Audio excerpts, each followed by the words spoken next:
এইবার বাড়িতে গিয়ে যেই কয়দিন ছিলাম একদমই কোনো কাজ করিনি, সারাদিন শুয়ে বসে থাকা, টিভি দেখা, ওই করছি আর খাইছি, ঘুরে বেড়াইছি, কোনো কাজ করিনি। অন্য সময় তাও একটু গেলে ওদের সাথে সাথে একটু একটু করে দিই বা রান্নাটা অন্তত ওদের সাহায্য করে দিই।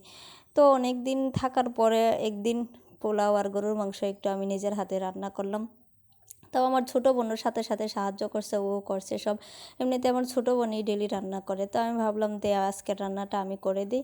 তো পোলাও আর গরুর মাংস আমি রান্না করার জন্য আগে গরুর মাংসটা সুন্দর করে মাখায়ে রেডি করে একদম বসায় দিছি, বসে বসে রান্না করে। আর আমার মনে হয় মাংস রান্না কারেন্টের থেকে মনে হয় কাঠের চুলায় রান্না করলে বেশি সুন্দর করে কষানো হয়, অনেকক্ষণ সময় নিয়ে কষানো যায় ধীরে ধীরে।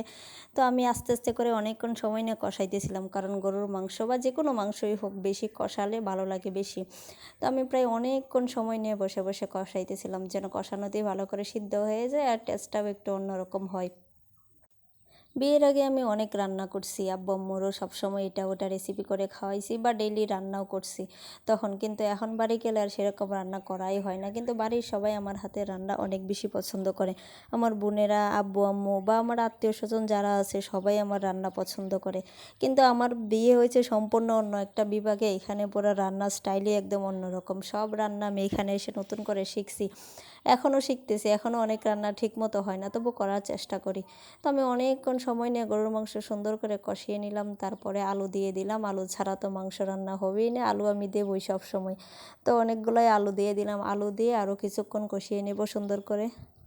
আর আমি সবসময় আলু বড় বড় পিস করে দিই, ছোট ছোট করে দিই না, বড় বড় আলু একদম অর্ধেক করে কেটে দিয়ে দিই, আমার ওভাবেই ভালো লাগে। তো এখানে অনেকক্ষণ সময় নিয়ে আলুটা সুন্দর করে কষিয়ে তারপরে ঝোলের পানি দিয়ে দেব, দিয়ে সুন্দর করে ঢাকা দিয়ে রান্না হতে থাকবে। আর রান্না বসাই দিয়ে আমি আমার মতো বাইরে ঘোরাঘুরি করতেছি, একটু পর পর এসে দেখি যে হচ্ছে কিনা। আর আমার বোনও এই পাশে সব কিছু রেডি করে আমারে দিতেছে, আমি একটু একটু করে সব কিছু করতেছি। তো গরুর মাংস বসিয়ে দেওয়ার পরে এই পাশে আবার আমি পোলাওটাও রেডি করে নিতেছি।